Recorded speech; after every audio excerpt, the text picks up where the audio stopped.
for checking out the Sportsline Podcast here on CHCH. I'm Bubba O'Neill. As we always like to say in these parts, if you can make it in Canada, you can make it anywhere on the world stage. For 137 years, the America's Cup has been recognized as the pinnacle of sailing. For the first time in all of those years, starting on October the 5th, this weekend in Barcelona, there will be a Women's America's Cup competing for their very own trophy. Just as pleasing, the 12-nation competition will include Canada.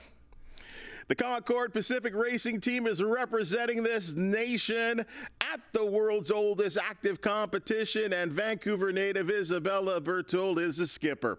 The two-sport veteran, who's also a top-level cyclist, began sailing in Vancouver at the age of 5 and has continued her passion, ranking number 2 in the world in the laser radial class and later competing with the Canadian national sailing team. There have been a number of highlights during Isabella's career, but establishing a women's sailing foundation with the mission of competing at the America's Cup is coming true.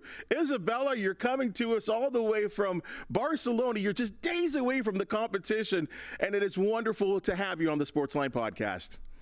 Yeah, thank you so much for having me, and really awesome timing. We just got in off the water for our last practice day, and so now we have a couple days off before racing kicks off for us on Sunday. You know, I'm going to be really completely honest with you. I had no idea. I had just assumed, and really this is why we shouldn't assume things, that the women were always competing in the America's Cup. I did not know that there was, I guess, a perceived sort of gender bias, maybe not on purpose, but that's what has happened over the last century or so. So this is a historical event that is happening starting this weekend, and the fact that you're involved and Canada is involved is just so thrilling and exciting.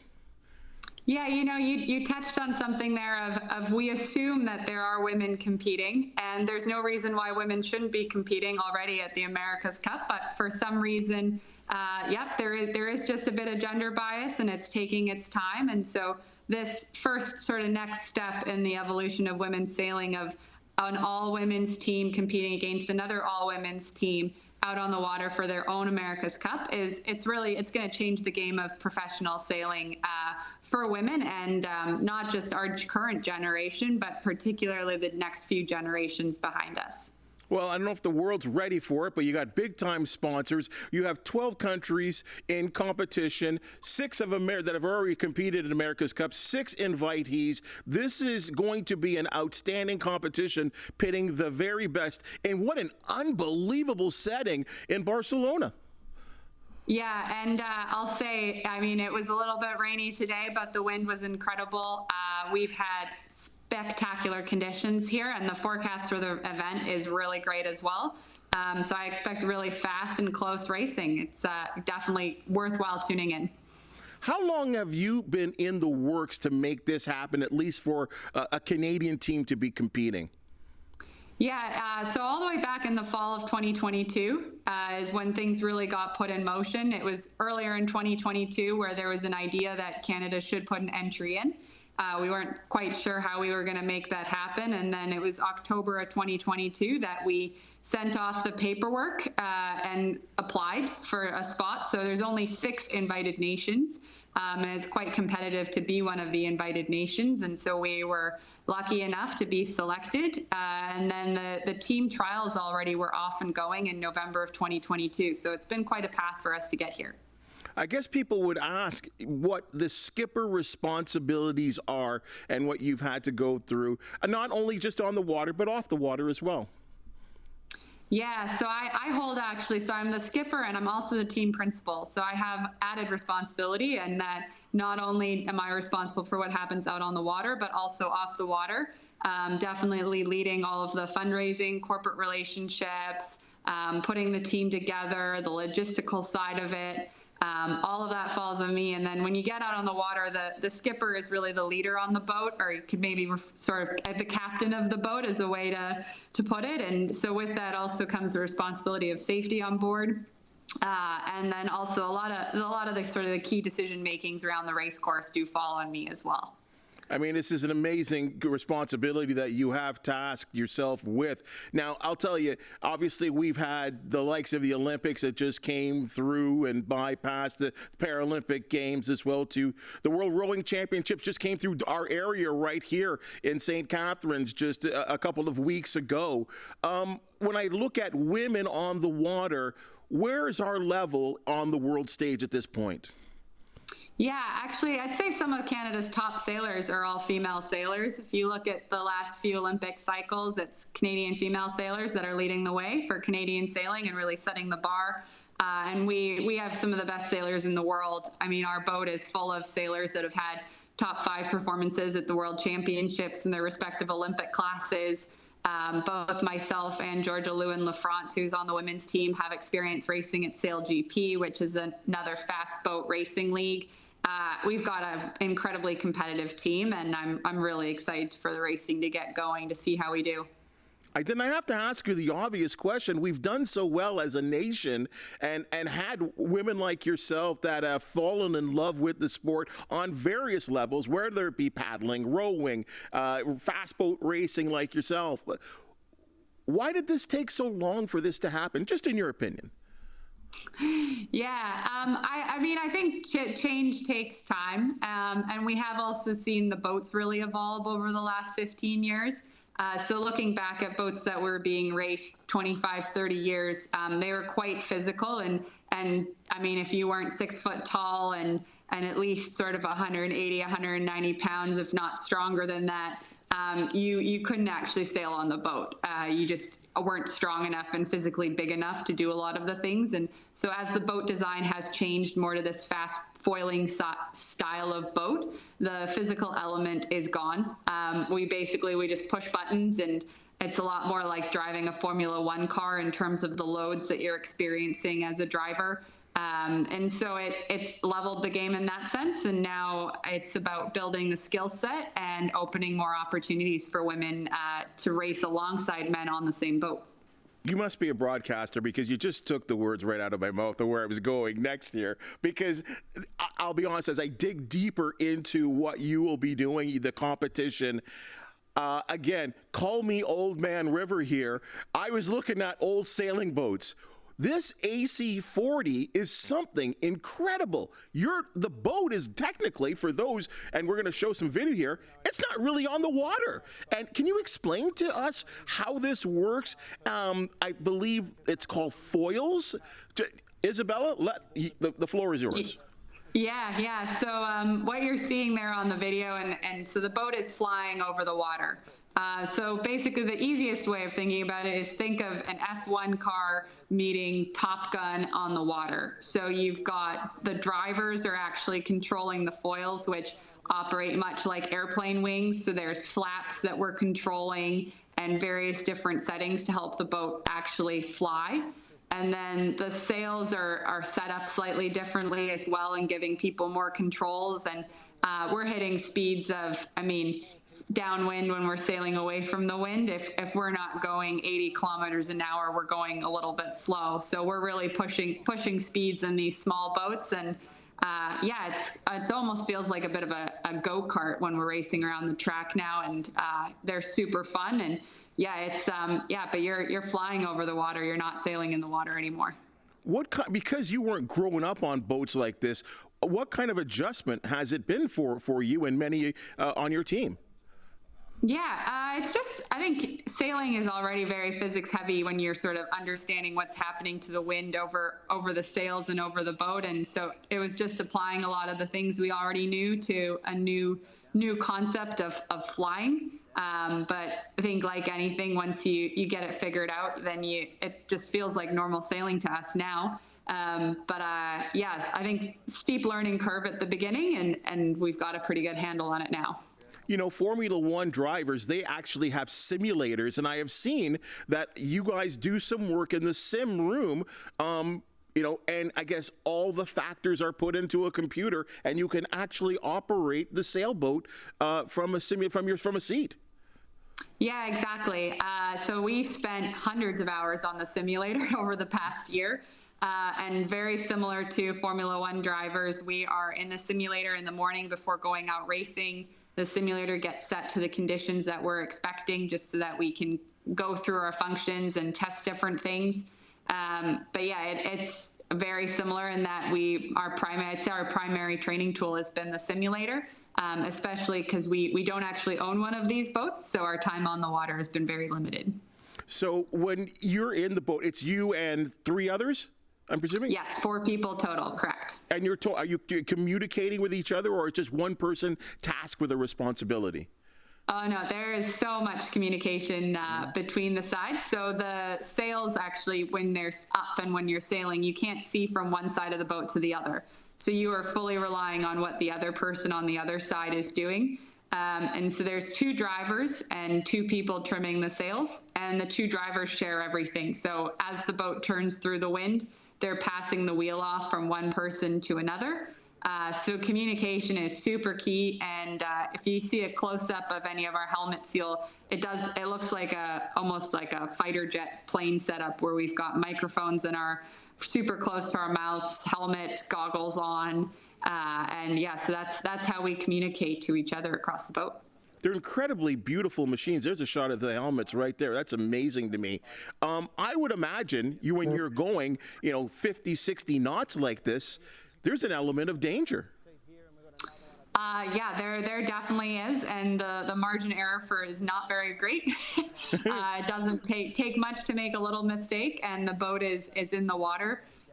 So yeah, there's definitely we're very aware of the risk, and I have to say that I think it's something that makes it so fun as well, and has drawn a lot of us back to sailing to compete in this. Yeah, I think that's the fun part about it, too. And it's funny because we look at video like we've just looked at, but that's like one boat just out there. You will be competing against 3 and 4 other boats as well, too, at the same time, all looking to complete your course. It's amazing to see what the teamwork that all has to come together and actually winning a race. Now, I want to look back a little bit in your career as well, too. April 2024, a memorable first victory for you at Christchurch, New Zealand. What was that like for you? Yeah, I mean, I think, again, whenever you have the chance to be the first at something, it makes it a little bit more special. That moment also was quite surreal. Heading into that event was not an ideal buildup for the team. And so for us to come back and actually race as well as we did in Christchurch in some really difficult conditions was really special. And yeah, definitely a memorable moment to get that win. And I believe you were the lone woman on that team? Yes, that is correct. So in the SailGP teams, it's actually part of the rules that you have to have one female on board. And so each of the teams has one female sailor on board. What would you have learned from that? Because I believe that's a different boat, is it not?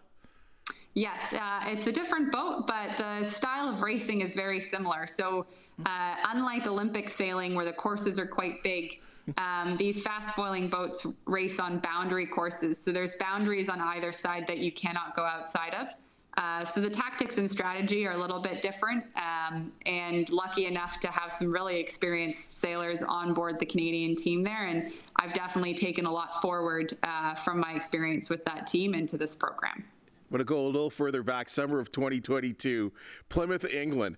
And we just talked about danger. You slipped overboard during practice? Yeah, it was just, it was basically a fast maneuver, a fast turn. And there was actually, I just sort of fell over, but we're tethered in, so not that big of a deal. But there's another sailor on board as well that went for a nice little send around the front of the boat as well, but stayed on board. So yeah, I mean, things can go wrong all the time, but you have a good sense of humor about it and just move on. Yeah, I read about that, and I was like, all I could think about was like, oh my goodness, that's frightening. My goodness, especially in it's not Lake Ontario, right? There's a big open water, fast moving. It's amazing to me. Let's go to what we're going to be looking forward to. First of all, I think we need to bring this up to, for any of this to happen and what's going to happen on the women's side here at the Women's America's Cup, and in particular the Canadian team that you will be leading, having sponsorship is just unbelievably critical for anything to happen, and you guys have been very fortunate. Yeah, we've been incredibly lucky with the support of Corporate Canada, Concord Pacific really leading the way Tellis, RBC, and Dilawri as well. Without them, we wouldn't be here. And also just in terms of our ability to spread the message and the significance of this event being the first ever Women's America's Cup, to be working with values-aligned partners that are really helping us push and grow the female aspect of the sport. It's been incredible, and I feel so fortunate to have them involved with our program. How tough was it for you to select a team? It was so tough that I actually didn't make the final selections. I was really lucky to have coaches that had to do that job, and I think they were happy that they had a lot of data to look at, because it's never easy, and it took probably the final 6 months was just narrowing down the team from 10 to 5, it's a really hard thing, and you definitely build friendships, relationships, and at the end of the day, everybody that did trial for the team was a fantastic sailor and could have been on the boat. So it was not an easy decision, and lucky that I didn't have to make those final cuts. Well, I'm sure even the people the women that did not make the team, they could be your strongest support staff as well too going forward. Now, I know that Canada, as everything we do, we're in it to win it. Relatively new to this, but how will Canada fare? And obviously, this is again, I guess, especially on the women's side, a big build to the future. Absolutely, yeah, and we're underdogs, and that's okay. We're owning that. We love it. We're going to go out and race really hard. But I don't know, it's kind of fun sailing when you have a little bit less pressure on you. So we're the underdogs coming into this. But if practice racing today was any sign, then I think it's going to be pretty close, and tune in and expect some pretty great things from Canada. And we'll be racing knowing we've got the country cheering us on as well, which will always help. Well, now that we all know about this and know exactly what's going to be happening starting this weekend, what will be the teams or the nations to watch for that you would believe would be the favorites?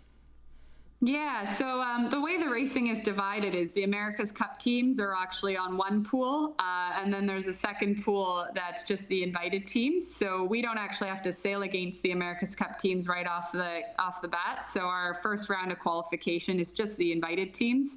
And one of the teams on that side is Team Sweden, and they actually own their own AC40. And so they've been out on the water training more than a lot of the America's Cup teams. So I'm going to definitely say that they're a favorite to win the whole thing. After that, I think we are all so evenly matched, the racing's going to be really close and very exciting. Well, you got to start somewhere, right? I think, and you're getting this underway. And as I said, it may not even be a decade from now where you guys are actually in there competing on that top level and making the country proud as well too, because you're doing that right now.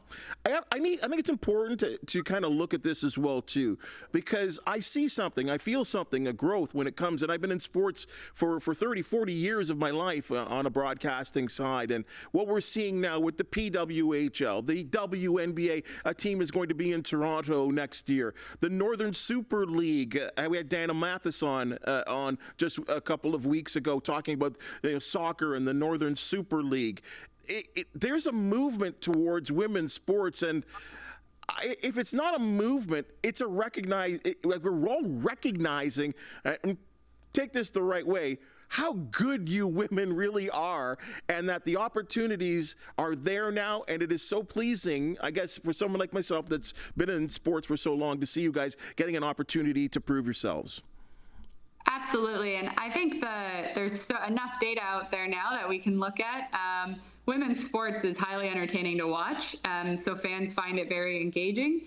And then back on sort of a commercial side, fans of women's sports are actually, female athletes are really great influencers as well for brands. And I think that is because we do feel an ownership to be really good role models for the next generation, and to set the bar really high, and to also be an accessible athlete to the younger generation. And so not only are fans engaging with it, but there's commercial viability for the product as well. And so as long as fans keep engaging and tuning in and demanding more of the product, we're going to see women's sports continue to grow and continue to progress to be on an equal playing field with men's sports. Someone as competitive you, I heard you on the podium say, I'm looking forward to meeting the woman that says I can be faster than me. I thought that was really good. I mean, and I think that's what the mantra is it not? You know, you're starting these baby steps right now, and someone else is going to come through the door. Absolutely. And I can say there's so much activity happening in Canadian sailing already that I can say it probably won't take more than a couple of years for the next team of women to come through and be just as competitive as we are right now and really continue to push this program forward. Okay, the first race is? For us, the very first race is Sunday. And so it'll be Sunday morning back in Canada. And you can tune in live on TSN, TELUS Optic TV, and on YouTube. We're so looking forward to it. Enjoy the experience. I'm looking forward to chatting again and understanding how your experience was and the fact that we're building on something for the future. It's just an amazing thing. Isabella, thank you so much for joining us on the Sportsline Podcast, and good luck. Yeah, thank you for having me. Folks, that's your Sportsline Podcast for the day. And as we've just seen and heard, we love talking sports, especially with people that are breaking down barriers. If you do know of an athlete, team, or event to promote, the Sportsline Podcast want to hear from you. Please hit the thumbs up, like, and subscribe button. And if you do have something to say, please comment. You women too. For the wonderful people that make the Sportsline Podcast possible, thank you so very much. And we'll see you tomorrow.